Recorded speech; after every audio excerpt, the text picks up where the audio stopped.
परमात्मा पाप कर्म दंड को भी काट सकता है। अभी तक जिस भी संत व महापुरुष से मिले उन्होंने यही बताया कि पाप कर्म फल भोगने से ही समाप्त होगा। वह प्रभु कौन है? वो जो पाप को काट देता है, काल के बंधन से छुड़वा देता है। उसका वास्तविक नाम क्या है? पूजा की विधि क्या है? ये सभी प्रश्नवाचक चिन्ह पूर्ण रूप से हटाने के लिए अवश्य सुने जगत गुरु तत्वदर्शी संत रामपाल जी महाराज के अमृत वचन, सभी पवित्र शास्त्रों के आधार पर। सत साहिब। सब गीता का मूल है रे झूम करा, ये भागवत रामायण वाच सुनो राई झूम करा। तत्व भेद कोई ना कहे रे झूम करा, ये पैसे ऊपर नाच सुनो राई झूम करा। कहते हैं भाई मैं तुझे जो ज्ञान दूंगा इन सब गीता और भागवत सब का एक निचोड़ दे दूंगा, सार बता दूंगा तेरे से। ये जो गीता और भागवत पढ़े ना, इनको गीता का भी ज्ञान कोई ना, इनके पास तत्व भेद है ही नहीं। ये तो पैसे ऊपर डुगडुगी बना रखे इन्होंने, तो पैसे ऊपर नाच रहे हैं भाई। ये तो पैस माया के भूखे हैं और तत्व भेद कोई नहीं कह रहे झूमक रहा। तत्व भेद कोई ना कह रहे झूम करा, पैसे ऊपर नाच सुनो रे झूम करा। नादी वादी लंपटी रे झूम करा, ये कामी करो दी कूर सुनो रे झूम करा।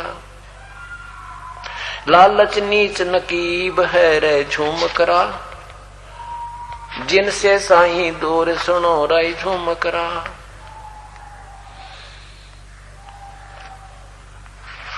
अब क्या बताते हैं?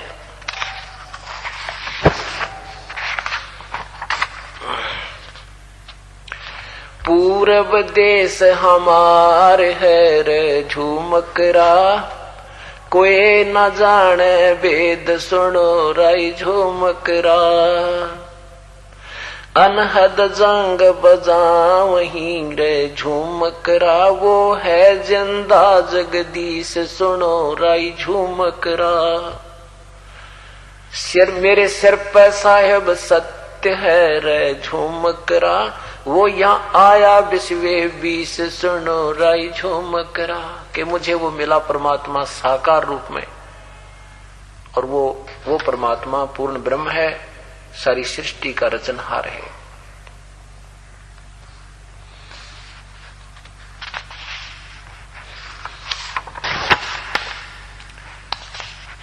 तो यहाँ क्या बताते हैं कि तत्व भेद कोई ना, क्या बताते हैं? अरबों में कोटों मध्य कोई नहीं रे झूम करा, वो तो अरबों में कोई गर्क सुनो राई झूम करा। आदरणीय गरीबदास साहिब जी उस प्यारी आत्मा को समझा रहे हैं कि इस ज्ञान के जानने वाला करोड़ संतों में तो तुझे मिलेगा नहीं। ये तो कोई अरबों में गर्क मीन परिपूर्ण ज्ञान भी पूरा उसके पास, नाम देने का आदेश भी हो और स्वयं भी उसको। ऐसे हमने उस मालिक की कसक बनाई। कहते फिर यू काल रोया सिर पीट के।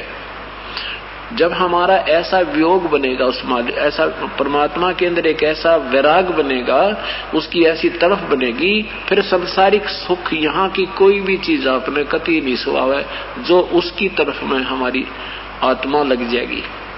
इसलिए कहते हैं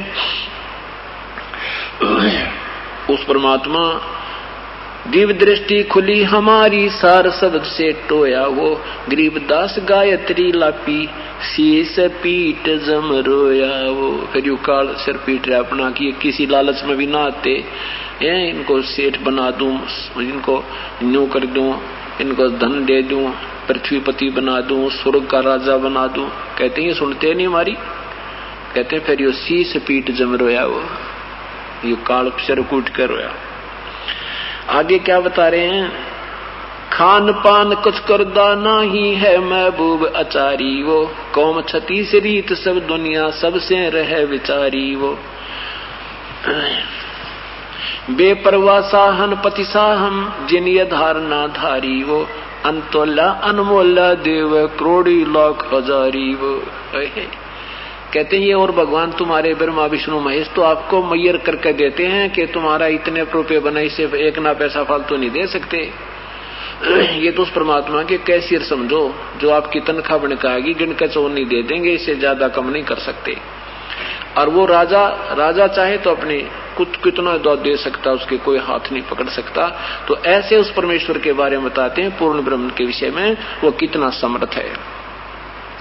अंतोला अनमोला देव करोड़ी लाख हजारी वो अरब खरब और नील पदम लग शंखों शंख भंडारी वो जो सेवता ही को खेव भवजल पार उतारी वो कि जो उसकी पूजा करते हैं उन्हीं को पार कर देता है। ये तो धन देवे देवे, यहाँ का सुख तो देगा ही देगा, ये काम और करेगा कि तुम्हें वो भवजल पार उतारी वो यानी इस संसार रूपी सागर से आपको पार भी करेगा।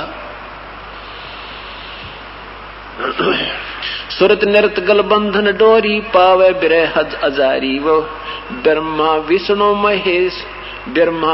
महेश सरीखे उसकी उठावे जारी वो। ये तेरे ब्रह्मा विष्णु महेश जैसे तो उस परम पिता की जारी यानी उसकी सेवा करते हैं, उसके पानी की मटकी उठाई फिरे, अर्थात उसके एक अनुचर रूप में है। उस पूर्ण पिता परमेश्वर कबीर साहब के वो सेवक हैं, दास हैं।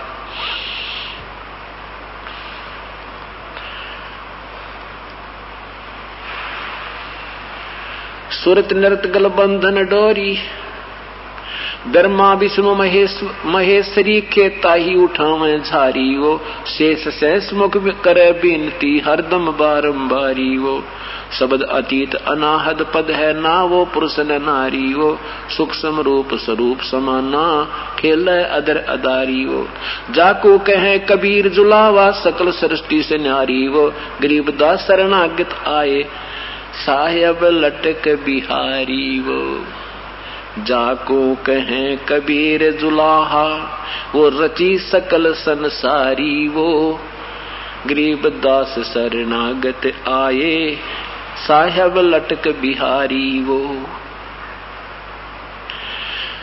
परमात्मा के विषय में आदरणीय गरीबदास साहिब जी बता रहे हैं कि ब्रह्मा विष्णु महेश जैसे तो उसकी सेवक हैं और वो परमात्मा जिसको कबीर जुलाहा कहते हो उसी ने सारी संसारी रची है, सारी ब्रह्मांडों का रचनहार है, वो पूर्ण ब्रह्म है।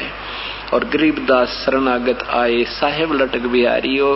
ए परमात्मा हम आपके चरणों में समर्पित हैं, अब हम आपके बच्चे हो गए। मंद मंद मुस्कात मुसाफिर है महबूब परेवा वो ब्रह्मा विष्णु महेश से सब देवनपति देवा वो सब देवों का भी देव, सब भगवानों का भगवान, वो पूर्ण परमात्मा ब्रह्मा विष्णु महेश शेष लग सब देवनपति देवा वो अमृत कंद इंद्री नहीं मोसर अमी महारस मेवा हो कोट सिद्ध प्रसिद्ध चरणों में जाकी कर ले सेवा हो तीर्थ कोट नदी सब चरणों गंगा जमुना रेवा हो सबके अन घर घर आगे ठाडा कोई न जान बेवा वो सबके घर घर आगे खड़ा खड़ा अपनी अपनी महिमा आप गाता फिर के चला गया और कोई उसके भेद को समझ नहीं सका कि ये परमात्मा है, वे पूर्ण ब्रह्म कबीर साहब है।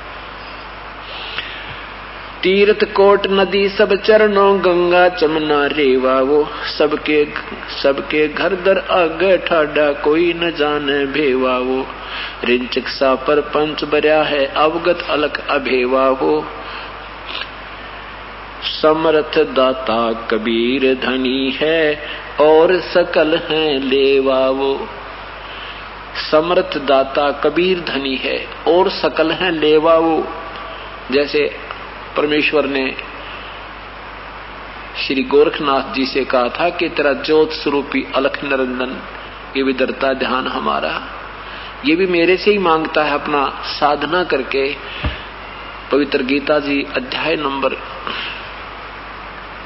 15 के मंत्र नंबर 4 श्लोक नंबर 4 में कहा है कि तत्वदर्शी संत प्राप्त होने के उपरांत उस परम पद परमेश्वर की खोज करनी चाहिए जिसमें गए हुए साधक फिर लौटकर संसार में नहीं आते, और जिस परमेश्वर से सब ब्रह्मांडों का सब ब्रह्मांड अर्थात इस उल्टा लटका संसार रूपी वृक्ष की प्रवृत्ति विस्तार को प्राप्त हुई है, अर्थात जिसने सारे ब्रह्मांडों की रचना की है, और उस परमेश्वर की मैं भी उसी की शरण में हूँ। गीता जी अध्याय नंबर 18 के मंत्र नंबर 64 में कहा है कि एक तुझे और गुप्त बात बताता हूँ अर्जुन, कि वो परमात्मा जो पूर्ण ब्रह्म है वो मेरा भी पूज्य देव है, मैं भी उसी की साधना करता हूँ। तो ये परमात्मा कहते हैं तीनों भगवान भी और ये ब्रह्म भी परब्रह्म भी उसी परमात्मा के सामने याचक हैं। तो यहाँ वही बताते हैं कि रिंचक समर्थ दाता कबीर धनी है और सकल है लेवा वो। समर्थ दाता वही है, जैसे गीता जी के अध्याय नंबर 15 के मंत्र नंबर 1 में बोला है कि ऊपर को जड़वाला, नीचे को तीनों गुण रूपी शाखा वाला उल्टा लटका हुआ संसार रूपी वृक्ष है। और क्योंकि जड़ से ही सब पूरे तने को खुराक मिलती है, आहार मिलता है, उसी विषय में परमेश्वर ने अपनी महिमा में आप ही अपनी अमृतवाणी में कहा है, अक्षर पुरुष एक पेड़ है निरंजन वाकी डार, तीनों देवा शाखा है ये पात रूप संसार। अब जड़ से खुराक चलती है, जड़ से आहार चलता है तना में, तना समझो परब्रह्म और जड़ समझो पूर्ण ब्रह्म और तना समझो परब्रह्म, और उसमें से निकली एक मोटी डार वो ब्रह्म, और ब्रह्म से फिर एक डार से 3 शाखा ब्रह्मा विष्णु महेश, और आगे हम पात रूप संसार। तो यहाँ उसी का दृष्टांत, उसी का उदाहरण दिया है कि जैसे जड़ से खुराक चलती है और वो सब तने में पहुंचती है, जड़ के आगे सभी, मूल के सामने सभी याचक होते हैं। तो यहाँ बताते हैं समर्थ दाता कबीर धनी है और सकल है लेवा वो। गरीबदास को सतगुरु मिल गया भव सागर का खेवा वो। मुझे तो वो परमात्मा मिल गए जो हमें संसार रूपी सागर से पार कर देंगे, और वो परमात्मा है। परमेश्वर से प्रार्थना की किसी संत भक्त ने कि हे भगवान श्री कृष्ण भी बड़े समर्थ शक्ति हैं, और उन्होंने मोरध्वज राजा के पुत्र ताम्रध्वज को जीवित किया था। प्रभु आप ये कैसे कह रहे हो कि ये समर्थ शक्ति नहीं है? परमात्मा ने कहा, हमने ये नहीं कहा कि ये समर्थ शक्ति नहीं है, हमने क्या कहा ये तुम सुनते नहीं हो। क्या बताते हैं? 3 लोक का राज है ये ब्रह्मा विष्णु महेश, 3 लोक का राज है ये ब्रह्मा विष्णु महेश, ऊंचा धाम कबीर का वाणी वीर विदेश। के उस 3 लोक का राजा तो हमने बताया है कि ब्रह्मा विष्णु महेश ये 3 लोक के राजा हैं, और इनसे ऊपर जो परमात्मा वो पूर्ण ब्रह्म अन्य है। जैसे ये एक ब्रह्मांड में एक विभाग के मंत्री हैं, एक ब्रह्मांड में जैसे एक प्रांत के अंदर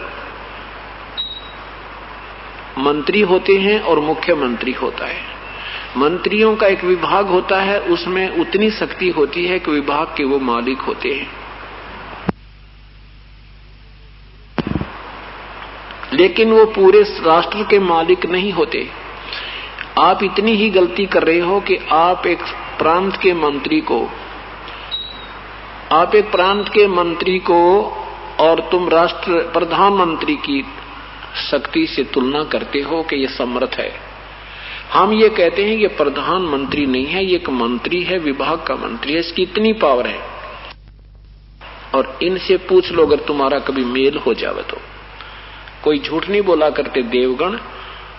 तो परमात्मा कहते हैं इतना काम जैसे मोरध्वज के पुत्र ताम्रध्वज को आरे से चिरवा के फिर पुनः जीवित कर देना, ये श्री कृष्ण जी जैसे भगवान के लिए बाएं हाथ का खेल है।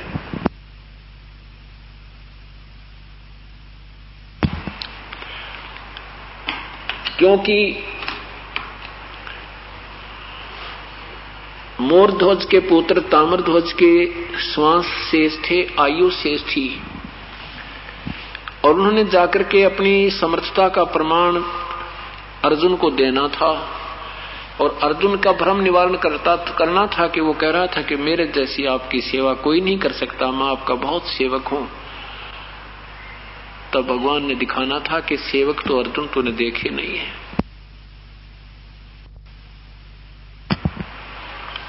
आपने भक्त नहीं देखे हैं। मोरध्वज के घर पे भगवान अर्जुन को लेकर गए एक साधु रूप बना के, और एक माया से शेर बनाया, अपनी सिद्धि शक्ति से एक शेर की कल्पना की, वो शेर साथ लिया।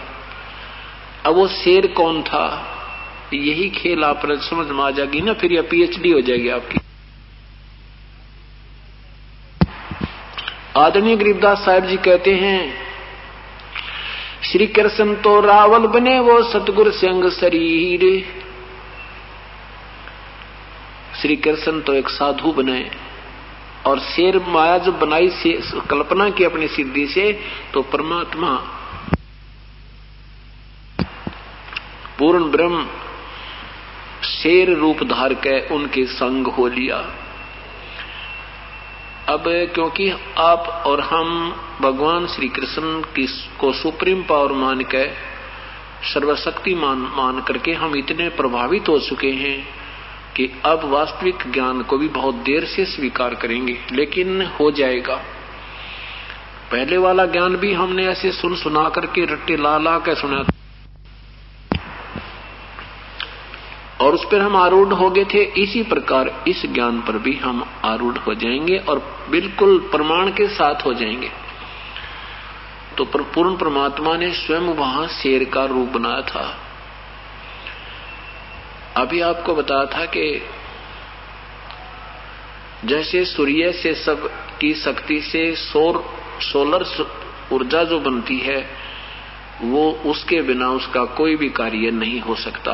कुछ उससे संग्रह हो जाती है वो बिजली, वो कुछ समय काम कर सकती है, अगर आगे बादल छाए रहेंगे तो वो फिर कुछ दिनों में निष्क्रिय हो जाता है। इसी प्रकार पूर्ण परमात्मा, कबीर साहब की आत्मा, श्री कृष्ण, श्री अर्जुन, यानी हम सभी उस परमेश्वर की आत्माएं, और जिन्होंने जैसी सिद्धि उस परमात्मा की प्राप्त की है, तो उसकी जो क्रिया उस भी वही शक्ति कर रही होती है। जैसे वो सोलर वो बना रखा होता है इंस्ट्रूमेंट, अब बादल भी नहीं है वहां पर, तो भी शक्ति जो पहले संग्रह की गई है वो भी सूर्य की ही है। अब यहां समझना होगा इस परमेश्वर के पीएचडी वाले ज्ञान को, इस तत्व ज्ञान को, तत्व भेद को, कि अब उसमें जो शक्ति श्री कृष्ण जी में चल रही है वो परमात्मा पूर्ण ब्रह्म की ही उपासना से उसने संग्रह कर रखी है। और उसके लिए वही परमात्मा कोई भी रूप, कोई भी कारण, दृश्य या अदृश्य रूप में, प्रत्यक्ष या अप्रत्यक्ष रूप में उनके साथ विद्यमान रहना पड़ता है।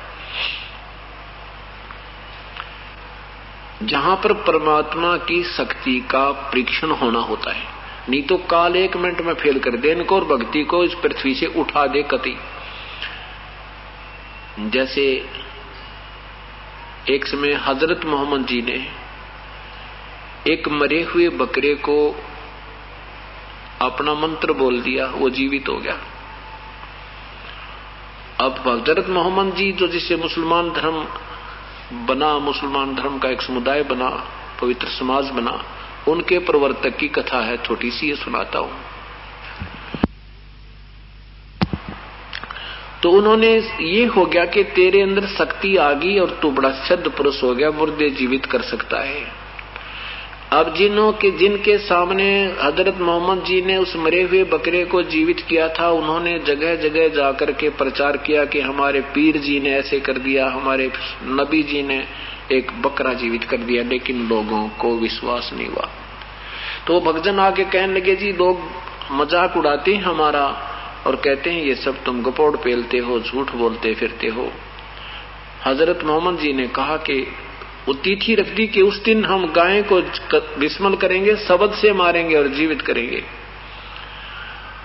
अब दुनिया देखने के लिए इकट्ठी होगी अब वो अपनी शब्द शक्ति से, वचन से मार दी गाय को। गाय मर गई। सबने टेस्ट कर लिया, श्वास नहीं, बिल्कुल भी उठ नहीं रही, हाथ पैर कति लूज हो गए। तब हजरत मोहम्मद जी ने कोशिश की उसको जीवित करने की। वो मंत्र पढ़ कर कति थक लिया, कति जीवित ना हुई। फिर उसने जमीन पर लेटकर और ऊंची आवाज तक आवाज लगाई थी, हे अल्लाहु अकबर, अल्लाह कबीर। क्योंकि उससे पहले पूर्ण परमात्मा हजरत मोहम्मद जी को एक जिंदा रूप में मिले थे, सतलोक लेकर गए थे, सतलोक स्थान दिखाया था, सारी चीज से परिचित कराया, लेकिन जबरील देवता के डर से परमात्मा को नहीं स्वीकार किया। ये तो मन में हो गया कि पूर्ण शक्ति है, कोई और भी है। तो उसने अपनी शक्ति से जो साधनाएं की थी, उस शक्ति से जो गाय जीवित करने की चेष्टा की नहीं हुई, तो तब उसने सोचा ला उस परम शक्ति को याद कर लूं, जो कह रहा था कि मैं सर्वशक्तिमान हूं, मैं सबसे का बड़ा हूं, मेरा नाम कबीर है। उसके बाद परमात्मा उस हजरत मोहम्मद जी ने कहा था, हे कबीर, या कल्ला, या अल्लाह का, जैसे कहते हैं ना अल्लाहु अकबर, अल्लाहु अकबर, ऐसे रो के याद किया था उस परमेश्वर को कि मेरी इज्जत राख मेरे मालिक। उसी से में परमात्मा कहते हैं, तब हम मोहम्मद मारी गऊ शब्द के तीरम, ऐसे होते मोहम्मद पीरम। और जब हम मोहम्मद याद किया रे, जब हमो, कबीर साहब कहते हैं, जब हमारे को मोहम्मद जी ने याद किया, जब हम मोहम्मद याद किया रे, और शब्द स्वरूपी हम बेग गया रे, मुई गऊ हम तत्काल जिवाई, जब मोहम्मद के निश्चय आई। तुम कबीर अल्लाह दरवेशा, मोमन मोहम्मद का फिर गया अंदेशा। हम गुप्त रूप में, शब्द रूप में, अविनाशी रूप में तुरंत वहां पहुंच गए। केवल हजरत मोहम्मद जी को दिखाई दे रहे हैं, अन्य को नहीं। और तब परमात्मा ने उस गऊ को जीवित कर दिया। और लोग सोच रहे हैं अल्लाहु अकबर करके, और हजरत मोहम्मद जी ने गाय जीवित कर दी। अब ये है वो तत्व भेद, इसको केवल वही बच्चे समझ सकते हैं जिनको 2, 3, 4 वर्ष परमात्मा के चरणों में समर्पण करके लगे हुए को हो गए हैं, क्योंकि उनको ईश्वरीय गुणों का लाभ भी प्राप्त हो चुका है कि भगवान ऐसा ही काम करता है। और अब ये कथाएं सुनेंगे तो निरसंशय होकर के आप परमात्मा में समर्पित हो जाओगे कि सचमुच ऐसा ही है। कृष्ण तो रावल बनावा सतगुरु संग शरीर, वहां सतगुरु संग शरीर, शेर का शरीर परमात्मा कबीर साहब ने स्वयं धारण किया। और ना कृष्ण जी ने बेरायु किए है, उसने तो सिद्धि से अपना, जैसे ये मुर्गे बना दे, कबूतर बना दे, जादूबाजीगर गामा में दिखाते फिरा करें, एक पटारी सी ऊपर तो हटा दे, कबूतर करता फिर एक छोटी सी कोई मिट्टी उठावेंगे और एक कपड़ दे है कि कपड़े का नीचा करके उसने फिर नो खोल दे, उसमें तो कबूतर निकलते हैं, वो घूमते फिरते नजर आते हैं। तो ऐसे श्री कृष्ण जी ने तो वो सिद्धि की थी कि शेर बनाकर ले चलूं और मोर ध्वज से कहूंगा कि इस लड़के का, इस शेर को मनुष्य का मांस खिला दे। और वो शेर मांस खाने वाला नहीं था, परमात्मा थे वह स्वयं इस त्रिलोकीनाथ के साथ में। और वो स्वयं आगे उस समय पता था कि जब ये बात बिगड़ गई, ये लड़का जीवित नहीं हुआ तो भक्ति उठ जाएगी संसार से, और काल इन ब्रह्मा विष्णु में इसको 1 मिनट में फेल कर दे। जैसे श्री कृष्ण जी के रहते रहते शिशुपाल मरुआदि मार दिया, जरासंध मार दिया, और पूतना मार दी, केसी के जैसा राक्षस मार दिया श्री कृष्ण जी ने। और फिर क्या हुआ, भगवान श्री कृष्ण जी का पूरा कुल उनके सामने विनाश हो गया। दुर्वासा जी के श्राप से श्री कृष्ण बचाव नहीं कर सके। अब वहां थी भक्ति की शक्ति, क्योंकि कंस राक्षस खेमे में था और श्री कृष्ण जो है ये देव पाले में था, भक्ति के पाले में था, प्रभु को आधारित करके चलता था। श्री कृष्ण जी स्वयं पूजा डेली करते थे भगवान की। तो उस आधार पर उस डिपॉजिट की हुई सोलर पावर ने अर्थात परमात्मा की भक्ति ने पूतना मार दी, केसी मार दिया, कुब्जा का कुब ठीक कर दिया। ये करने वाला कौन है? अब यहाँ पॉइंट दिमाग जाएगा, बुद्धि जाने लगेगी ना आपकी कि सचमुच ये तो परमात्मा की शक्ति और भक्ति को यहाँ इस पृथ्वी लोक पर बनाए रखने के लिए परमात्मा की युक्ति ये दोनों काम कर रही थी। काल चाहता है कि भक्ति ना चले, ये नास्तिक हो जावे, शास्त्र विरुद्ध साधना करके इनको आस्था हट जा भगवान तक और परमात्मा से कोई लाभ हो नहीं या आप नास्तिक हो जाएंगे। और प्रभु का यही चाहता है कि ये चाहे किसी ने भी पूज रहे हैं, किसी की भी साधना कर रहे हैं, लेकिन वो शक्ति पहले वाली डिपॉजिट भक्ति जो पहले जन्म में की हुई है सतगुरु की विधिवत साधना, वो आज भी करामात दिखा जाती है। तो श्री कृष्ण जी ने मोरध्वज के पुत्र ताम्रध्वज को आरे से चिरवाया। श्री मोरध्वज राजा अपने पुत्र ताम्रध्वज को राज तिलक करना चाहते थे और स्वयं अपनी भक्ति में लगना चाहते थे। पहले बच्चा सियाना होते ही उसके कंधों पर भार माता पिता डाल देते थे, स्वयं अपनी भक्ति किया करते थे। अब तो बुजुर्ग ये हैं कि बच्चे चाहे 2-2, 3-3 पुत्रों वाले हो जाए फिर भी उन्हीं के पीछे लगे रहते हैं और साथ में कहीं बच्चे गड़बड़ ना कर दे, नुकसान ना हो जाए, न्यू ना हो जाए। और पहले वो भगवान से परिचित होते संविधान से कि बच्चे को इसकी किस्मत मिलेगी, इससे कम ज्यादा नहीं होगा, और यदि ये भक्ति साथ करता रहेगा तो प्रभु इसका सहयोगी रहेगा। इतनी सी बात से सारा फैसला हो जाता है। तो मोरध्वज जी ने अपने पुत्र ताम्रध्वज को राज्य तिलक करना था, उसको शासन देना था। उसमें एक बहुत बड़ा भंडारा किया हुआ था, ऋषि जन आते थे, साधुओं की सेवा की जाती थी और पर संत की बातों पर विश्वास करते थे। अब तो केवल झूठ जितनी घनी बोल रहा है उतनी उसकी महिमा घनी होती है। तो उस समय डरते थे, संत जो कहता वो सत्य कहते हैं।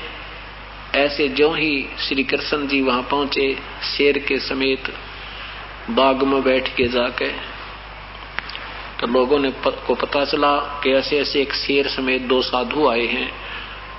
तो राजा मोरध्वज ने कहा कि उनको यहाँ दरबार साहब में लिवा लाओ, आदर के साथ बुला लाओ। तो सेवकों ने जाके प्रार्थना की कि आपको राजा याद कर रहे हैं। श्री कृष्ण जी ने साधु रूप में कहा कि अगर राजा ने आना है तो यहाँ आए, संत नहीं जाया करते किसी के घर पर बिना बुलाए। अब दोनों पति पत्नी मोतियों के थाल भर के बड़ी अच्छी मिठाइयां लेकर के ढक करके नंगे पैरों चल पड़े अपने मकान से बैग अपने बाग की तरफ।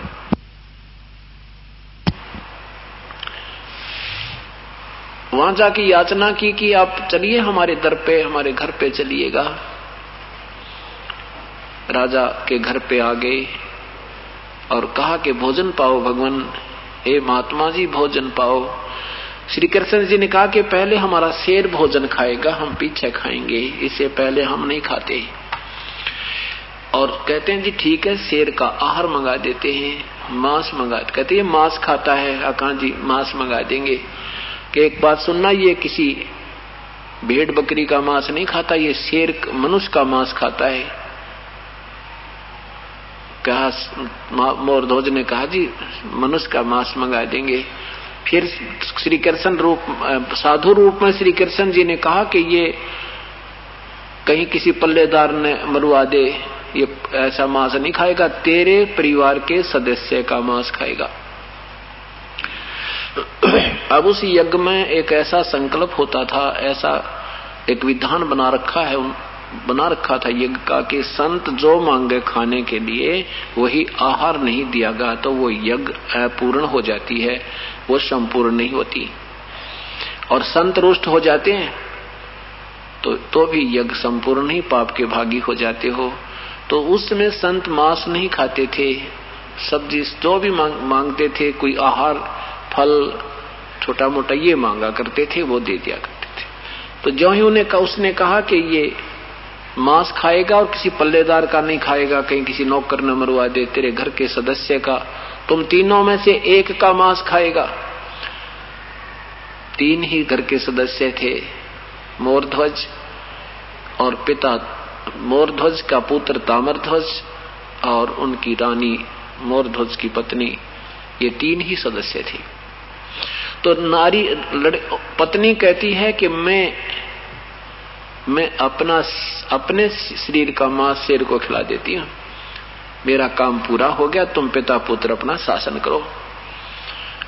अब पिता कहता है, मोरध्वज कहता है कि नहीं, मेरे रहते और मेरी पत्नी अपना मांस खिलाए तो मेरा जो है पति धर्म समाप्त हो जाता है, पति के रहते पत्नी पर आपत्ति नहीं आ सकती, ये मनुष्य का फर्ज होता है, मेरे से पहले तू नहीं जा सकती इस कुर्बानी में।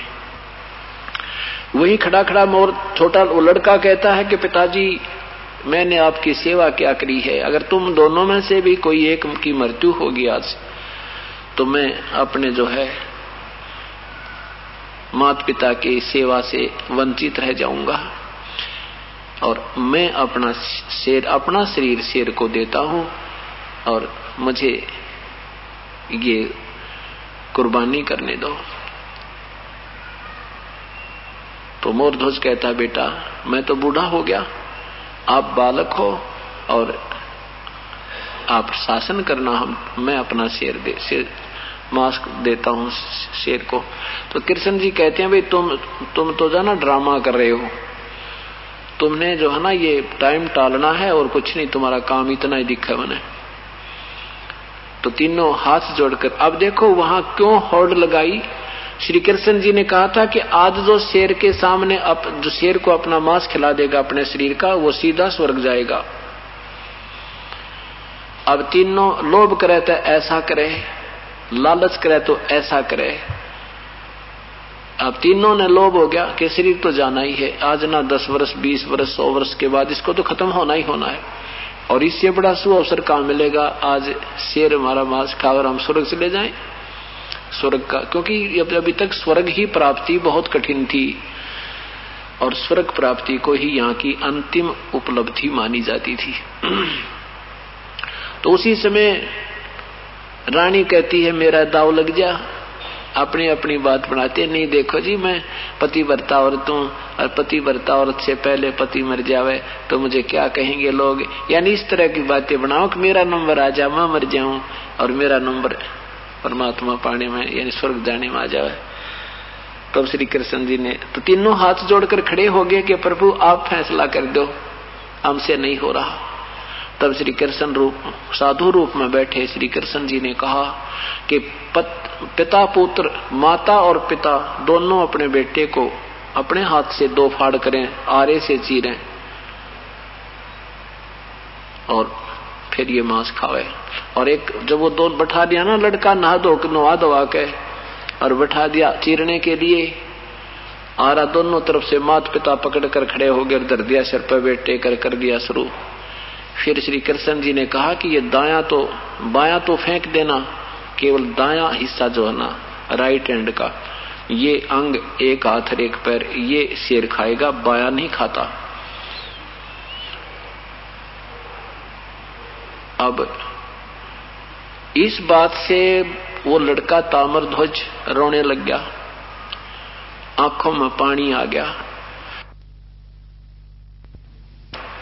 श्री कृष्ण जी ने अर्थात उस साधु ने कहा था कि अगर कोई सा जब माँ बाप भी रो पड़े या लड़का रोने लग गया तो मांस नहीं खाएगा ये शेर, तुम्हारा कच्चा प्रेम है परमात्मा में। अब लड़के की आंखों में आंसू आ गए। तो श्री कृष्ण जब आंसू आए तो आधा सिर कट लिया। श्री कृष्ण जी ने कहा भी बेशक मत काटो, अब ये शेर नहीं खाओ। लड़का रो पड़ा, इसकी आंखों में आंसू आ गए, तुम्हारा कच्चा प्रेम परमात्मा में। श्री अब मोर ताम्रध्वज कहने लगा लड़का कि हे भगवान, आप अंतर्यामी साधु हैं, आप देख लो प्रभु मेरे अंदर से, मेरे दिल की बात देख लो। मैं यूं नहीं रो रहा कि मैं मर रहा हूं या मुझे राजपाट चाहिए था, नहीं, मैं इसलिए रो रहा हूं कि मैं इतना पापी हूं, मैं पूर्ण पवित्र नहीं था कि शेर मेरा आधा हिस्सा ही खा पाएगा, कहीं मुझे पूर्ण लाभ ना हो। मैं न्यू रो रहा हूं कि मैं इतना गंदा व्यक्ति था कि शेर भी भगवान ने मुझे आधा ही स्वीकार किया। इतना कह के और माँ बाप आरा चला रहे हैं, लड़का अचेत हो गया और साधु उठ कर चल पड़े कि तुम तो ड्रामा कर रहे हो भाई, तुम तो ड्रामा करे, रो रहे हैं तेरा बेटा तय। अब न्यू कहनो लड़के के सिर में आरा फंसा पड़ा है और दोनों छोड़ कर दोनों पैरों में गिर गए श्री कृष्ण उस साधु के चरणों में, मोर ध्वज और उसकी पत्नी, और कहने लगी भगवान बालक था, रो पड़ा होगा, मुझे चीर लो मेरे मालिक, मैं कतई नहीं रोऊंगा, आपके समर्पण है, ये राजपाट भी आप ही का, साधुओं का ही है, भगवान का दिया हुआ है, तो आप रूठ कर मत जाओ मेरे दरबार से। कहते इतनी बात सुनकर प्रसन्न हुए श्री कृष्ण जी, वापस आ गए, लड़के के सिर से आरा निकाल के और जीवित कर दिया। ताम्रध्वज जीवित हो गए और प्रसन्न कर दिया कि बेट भाई मैं तो परीक्षा लेने आया था, और देख ले अर्जुन तू के कहता, मेरे जैसा भक्त नहीं। अर्जुन चरणों में गिर गया और कहने लगा भगवान मैं तो ड्रामा कर रहा था आपके लिए, ये हैं भक्त भगवान के। अब यहाँ यही समझाना चाहते हैं कि श्री कृष्ण जी इतना काम कर सकते थे और परमात्मा ने ये भगवान का जहाँ ईश्वरीय रोल आता है वहाँ पूर्ण परमात्मा की शक्ति अपना काम करती है, ताकि इस संसार में भक्ति बनी रहे, प्रभु में आस्था टूट ना जा। युग काल यही दाव लगाना चाहता, परमात्मा नहीं चाहते इसमें कृष्ण जी की महिमा हुई, परमात्मा नहीं चाहते इसमें गोरखनाथ की महिमा होगी, कर लो इनकी महिमा बनी रहे, संतों की महिमा बनी रहे और भगवान की याद बनी रहे, इतना चाहते थे, और वो भी इस समय तक। आज ये कलयुग में जो समय चल रहा है और ये परमात्मा की जो वास्तविक भक्ति का मार्ग प्रशस्त हो रहा है, इस दिन के लिए इन चारों युगों की इंतजार थी, ये ऐसा समय समझ लेना।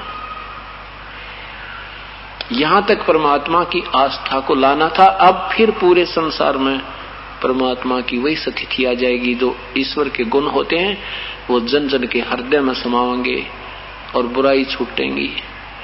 ये दुनिया को लूट लूट के घर भर रहे हैं, फिर लूटेंगे नहीं, स्वयं लुटा करेंगे, इतनी आपस में प्रेम होगा। अगर ऐसा नहीं होगा तो ज्यादा से ज्यादा 100 वर्ष या 200 वर्ष में एक दूसरे को इंसान खाने लग जाएगा। जो आज स्थिति इंसान की गिरती जा रही है, और जो सत्संग में आने के बाद जैसे आपका उत्थान हो रहा आत्मा का, आप ना सत्नो सोचो ना जाने के खवा दो, हमारे घर पर कोई आवे कैसे उनको प्यार दें, परमात्मा का ज्ञान सुनाए, और लूटेंगे नहीं, हम लूट सकते हैं। आप मान लीजिए कोई वस्तु सेल कर रहे हो, एक बहन कहने लगी जी हमारी भैंस पिछले जन्म में, पिछले उसमें जो है ना पहले या जब बच्चा दिया था इसने, इसका एक थन में दूध आना बंद हो गया था, और ईब में इसको बगैर ब्याह ही बेच दूं या ब्याने के बाद बेचूं, तो मैं चुप हो गया के जवाब दूं।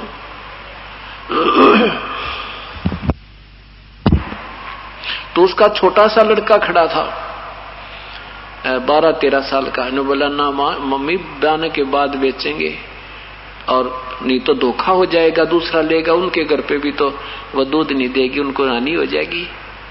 तो उसकी माँ उस बच्चे का ना देखे बैठी बैठी वो तरह के जो, अगर मैं गलती करना चाह रही थी तो मेरे बेटे ने मना कर दिया। तो उस दिन के बाद ने बड़ी कान पकड़ दिया, कति नहीं बेचा, ब्याह पाछे बेचेंगे, कह के बेचेंगे, चाहे 1.5 थनावे चाहे इसका 2 थनावे। तो फिर उसका कहते पूरे 4 थनाए, पूरे 3 बार 4 बार वो निकाल कर दूध अगला लेकर गया। तो पुण्यात्माओं इतनी आत्मा गलानी कर जाएगी इस बुरे काम करने से। फिर परमात्मा हमारे साथ है, वो जो हम धोखा दे के करें वो वैसे ही कर देगा पूरे अपने। तो इस प्रकार एक स्थिति ऐसी आ जाएगी कि हम पाप से घना डरने लग जाएंगे। अब ये छोटे बच्चे हैं ना, इनमें रंग घना चढ़ेगा, और जो बड़े साइज हो रहे हैं रंग तो उनमें भी चढ़ेगा, लेकिन वो वर्तमान में इस व्यापार में उलझे हुए हैं। ऐसे लोगों व्यक्तियों से आपका संपर्क है कि वो बिल्कुल नेक नीति जानते नहीं, आप करना चाहते हो तो आपकी पार बसाण नहीं देते, लेकिन आप थोड़े से दृढ़ हो जाओ, फिर वो सेट होने लग जाएंगे। आपने दृढ़ होना पड़ेगा, उनके साथ हमने नहीं गिरना है, चाहे हमें हानि हो चाहे लाभ हो। करके देखो, कुछ दिन रिहर्सल करो मालिक की, एक बार एक प्रैक्टिकल करके देखो, फिर देखना आपको। मान ले 2 बार हानि होगी तो तीसरी बार एक कब पूरा कर देगा आपका, ये सत्कर्म मान लेना। आपकी परीक्षा लेते हैं परमात्मा की, कितने समझ चुके हैं मुझे या नहीं समझे। अब यहाँ प्रसंग चल रहा था कि श्री कृष्ण जी ने भी उस लड़के को जीवित कर दिया। क्या उनमें शक्ति नहीं है? शक्ति तो है, लेकिन परम शक्ति नहीं है।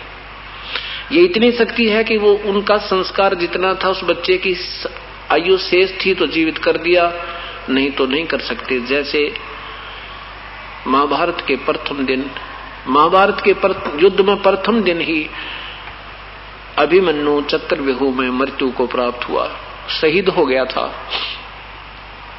श्री कृष्ण जी के सगे भांजे थे और सुभद्रा के पुत्र श्री अभिमन्यु जी।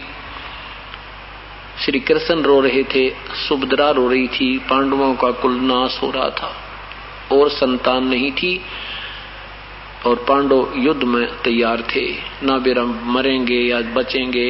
पुत्र था वो भी गया, आगे संतान नहीं है। ऐसा आपत्ति काल में भी श्री कृष्ण अभिमन्यु को जीवित नहीं कर सके, जबकि अभिमन्यु जैसे योद्धा की आवश्यकता थी। कारण क्या है कि अभिमन्यु का जीवन शेष नहीं था, उसकी मृत्यु का संयोग प्रथम दिन युद्ध में पूर्व लिखा हुआ था। श्री कृष्ण जीवित नहीं कर सके, ये श्वास नहीं बढ़ा सकते। इस तरह का सत्संग परमात्मा कर रहे हैं। उधर से वो धर्मवती दामोदर सेठ की पत्नी बड़े ध्यान से सुन रही है, और बुद्धिजीवी और परमात्मा के संस्कारी हंस शीघ्र ही बात को समझ जाते हैं।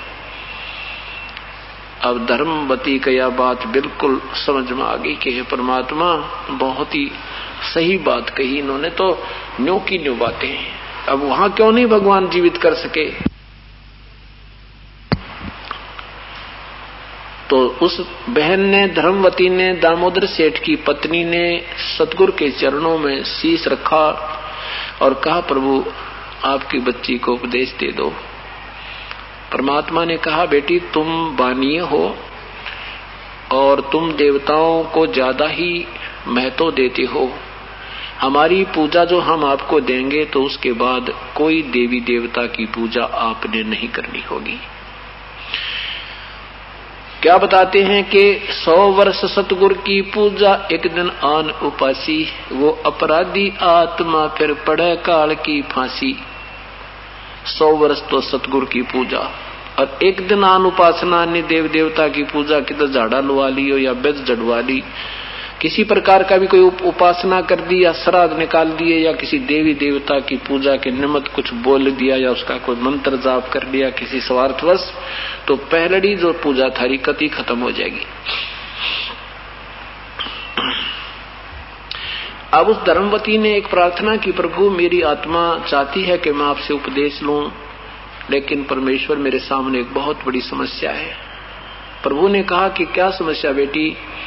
कि मेरे पति विदेश गए हुए हैं, समुद्री जहाज के माध्यम से वो अपना व्यापार करते हैं, और मैं कोई भी कार्य अपने पति के सलाह बिना नहीं करती। ये मेरा नियम है, मेरा वचन है, और मैं आज उपदेश लेना चाहती हूँ। मेरा पति मनमाने 1 वर्ष में आवे, 6 महीने में आएगा, और प्रभु आज मैं बगैर उपदेश जाना नहीं चाहती। अपने पति से मैंने कोई सलाह नहीं कर पा रही हूँ, नहीं पाऊंगी। क्या मैं अपने पति की आज्ञा के बिना उपदेश ले सकती हूँ? मुझे कोई पाप तो नहीं लगेगा? प्रभु ने कहा कि देखो बेटी, जहां तक आपका संसारिक व्यवहारिक कार्य है उसमें पति पत्नी का आपस में सहयोग हर स्थिति में होना चाहिए। सब सलाह करके काम करो, उसमें से 10 दिन लेट भी कर लो, आपस में बोल बतला के अर्थात अपनी राय बनाकर ही कार्य करना चाहिए। लेकिन आत्म कल्याण के लिए किसी की भी सलाह की आवश्यकता नहीं है। मान लीजिए तेरे पति मना कर दें, अगर नहीं लेना नाम, तो फिर आप भी पशु बनोगे और वो भी पशु बनेगा। 2 दिन का संबंध है आपका और पति पत्नी का। कल आपकी मृत्यु हो सके है, भगत जी की भी मृत्यु हो सके है, तो कितने दिन का संयोग है। अस्थायी नाता है तेरा और उसका। आत्म कल्याण के विषय में किसी के सलाह की जरूरत नहीं। काल करे सो आज करे भाई, आज करे सो अब, पल में परलय हो जाएगी, फिर करेंगे कब। इसको तो जितना शीघ्र किया जाए उतना ही करो। और तेरे पति आवेंगे 6 महीने में, 1 वर्ष में, क्या पता तेरा जीवन शेष है कि नहीं। तो कहने लगी है भगवान, एक दया करना मेरे प्रभु कि मेरा पति नाराज ना हो जावे, उनकी भी बुद्धि बदलना मेरे मालिक, सद्बुद्धि देना, मुझसे कोई लड़ाई वगैरह ना करे, मुझसे नाराज ना हो जावे। परमात्मा बोले बेटी आप भगवान का नाम लो और देर नहीं करते। तो उस लड़की ने उपदेश ले लिया। कुछ दिनों के बाद उसके पति देव आ गए, श्री दामोदर सेठ जी। अब उस बहन ने, सेठानी ने सोचा कि यदि मैं अपने पति से गुप्त रखूंगी और कोई व्यक्ति आकर कह देगा कि आपकी पत्नी सत्संग में जाती है और ये बाहर ज्यादा रहता है, विदेश में ज्यादा रहता है, तो इसके मन में खोट ना आ जावे। हे भगवान, फिर जीवन हमारा ग्रस्त जीवन नरक बन जाएगा, क्यों ना मैं पहले ही इसको बता दूं। तो कहने लगी, जब वो खाना खा रहा था, प्रार्थना की कि मैंने एक गलती कर दी, आप मुझसे नाराज तो नहीं हो जाओगे। सेठ जी ने कहा कि मेरी पत्नी ऐसी गलती नहीं करती जिससे मैं नाराज हो जाऊं। तो कहने लगी, जी मेरे से गलती बन गई, आप मुझसे नाराज तो नहीं हो जाओगे। एक नहीं, बिल्कुल कोई नाराज नहीं होगा, आप बताओ क्या बात होगी। गलती इंसानों से ही तो होती है। उसने कहा, जी एक दिन ना यहाँ पड़ोस में सत्संग हो रहा था और यहाँ एक गुरु जी आ गए थे जी, और मैंने तो उनकी बात बहुत अच्छी लगी और आपके पूछे बिना उपदेश ले लिया, मन तो गुरु बना लिए। अब परमात्मा यहाँ रोल ईश्वर का होता है। उसके हृदय में ऐसी भावना भर दी सेठ के में, कहने लगी, बहुत अच्छा किया आपने, ये क्या बुरा किया, और सुना भी तो है गुरु बिन मुक्ति नहीं होती, आपने तो बहुत अच्छा किया, बहुत अच्छा किया। मैं क्यों पाप का भागी हूँ आपसे नाराज होके, इसमें क्या बुराई कर दी आपने। तो उसने, धर्मवती बहन ने सोचा, है वो सतगुरु आपने तो न्याल कर दी। मैं देख कितना सुथरा बोला, कितने अच्छे वचन की है इसने कहे। परमात्मा आप ही की रजा है। वैसे तो ये धार्मिक व्यक्ति है, लेकिन गुरु बनाने में तो यू राजी ना होया करता, मंदिरों को पूज कर तो प्रसन्न था। फिर सोची कि चलिए तो राजी हो गया, कल ना कोई और कह देगा कि तेरी पत्नी सत्संग में जाती है, और फिर इसके मन में खोट ना आ जावे। और एक बार इसको मैं अपने सत्संग में ले चलूंगी और ये वहां का माहौल देख लेगा, फिर ये किसी की नहीं मानना, पक्का आदमी है, फिर चाहे कोई कुछ भी कहो इसके मन में फर्क नहीं पड़ेगा। सोचा कि आज सत्संग भी है, क्यों ना सेठ जी को एक बार सत्संग में ले चलूं, और जब सतगुरु के विचार सुन लेगा ये तो उद्धार करवा के ही आएगा।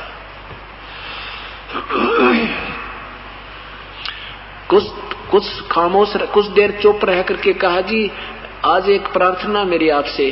आप बोलो क्या प्रार्थना है? कि यहाँ अपने ना गुरु जी का सत्संग है और वहां जाना मेरा बहुत जरूरी है, और मेरी साथ की सहेली सारी जा चुकी है, अब मैं कैसे जाऊंगी, आप मेरे साथ चलो। सेठ जी ने कहा कि देखो मैं तो साथ से नहीं चल सकता, लंबे सफर से आया हूँ, मुझे जाते नींद आवेगी, सत्संग में सोना पाप लगता है।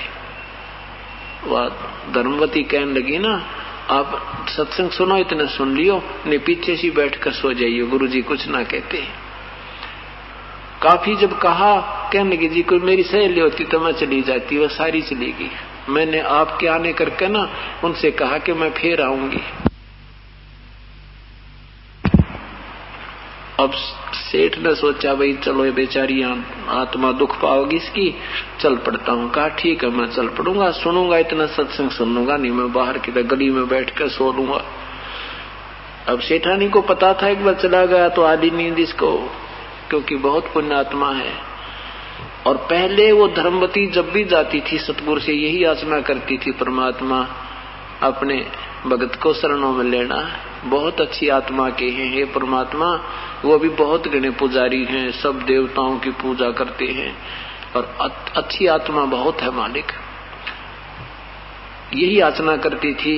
और जिस दिन वो सत्संग में पहुंची अपने पति के साथ तो सभी भक्तों के मन में आया कि सुन ली भगवान ने इसकी तरह, देख इसका पति भी साथ आ गया। अब परमात्मा ने सत्संग प्रारंभ किया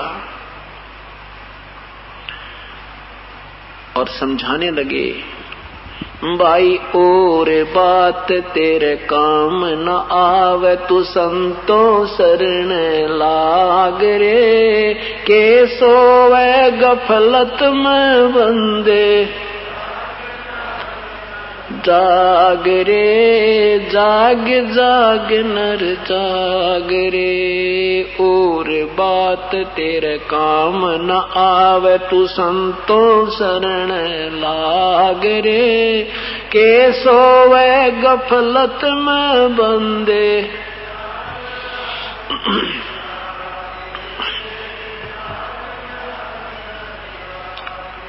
तन सरायम जीव मुसाफिर करता रहे दिमाग रे, तन सरायम जीव मुसाफिर करता रहे दिमाग रे, रात बसेरा कर ले डेरा, चले सवेरा त्याग रे, चले सवेरा त्याग रे, और बात तेरे काम न आवे, संतों शरण लाग रे, के सोवे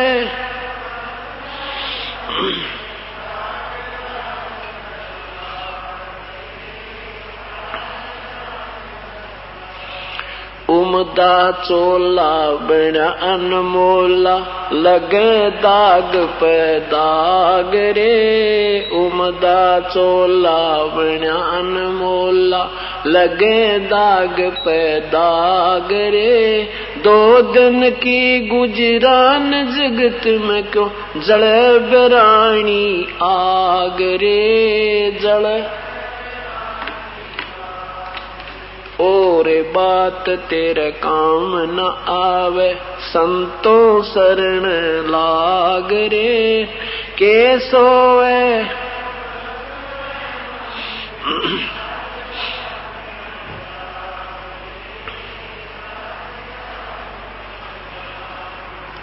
और कोबद कांचड़ी चढ़ रही चत पे, तू ओया मनुष्य से नाग रे, कोबद कांचड़ी चढ़ रही चत पे, ओया मनुष्य से नाग रे, सूझे नहीं सजन सुख सागर, बिना प्रेम बैराग रे, बिना प्रेम बैराग रे, और बात तेरे तू संतों शरण लाग रे, के सोवे जाग जाग नर जाग रे, जाग जाग अर सुमर सो हंस कवावे कामी करो दी कागरे। और सुमर सो हंस कवावे कामी करो दी कागरे। बोहरा नबर में विष के बन में चल बेगम पूरी बाग रे चल। और बात तेरे काम न आवे संतों शरण लाग रे के सोवे।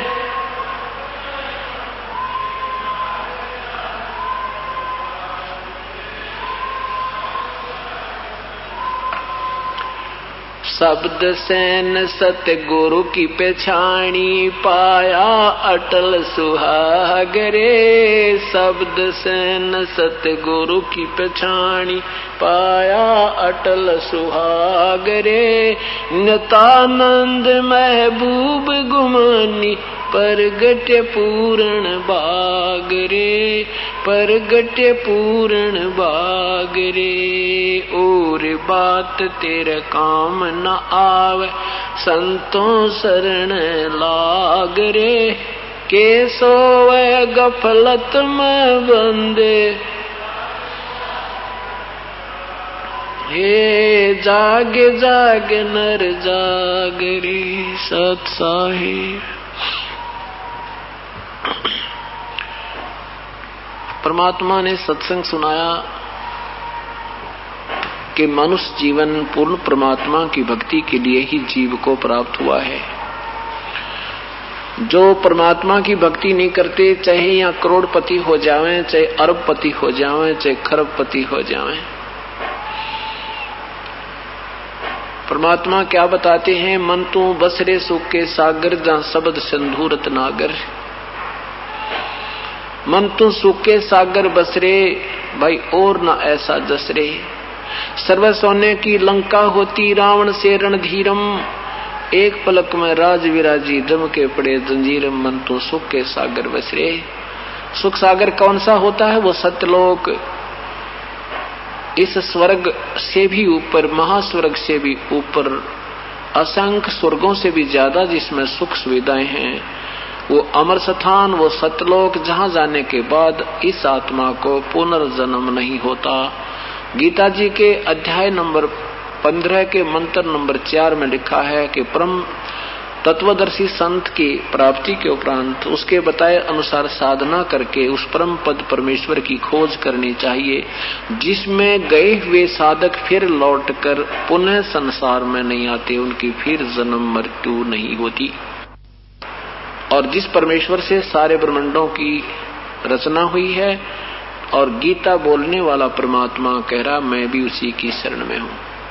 गीता बोलने वाला परमात्मा कहता है 4 अध्याय के 5वें मंत्र में कि अर्जुन तेरे और मेरे बहुत जन्म हो चुके हैं और तू नहीं जानता मैं जानता हूँ। इसलिए गीता अध्याय नंबर 18 के मंत्र नंबर 62 में कहा है कि उस परमेश्वर की शरण में जाओ जिसकी कृपा से तू परम शांति और सतलोक को, शाश्वत स्थान को प्राप्त होगा। तेरी फिर जन्म मृत्यु कभी नहीं होगी। परमात्मा समझाना चाह रहे हैं कि श्री सेठ दामोदर जी श्री कृष्ण जी के परम उपासक हैं और श्री कृष्ण जी संकेत माया का संसार है, कदम कदम पर धोखा है, शरण ले लो सतगुरु की, यही सुनहरा मौका है। ऐसे ही आध्यात्मिक वीडियो देखने के लिए हमारे चैनल को सब्सक्राइब करें। बोलो बंदी छोड़ सतगुरु रामपाल जी महाराज की जय। सत साहिब।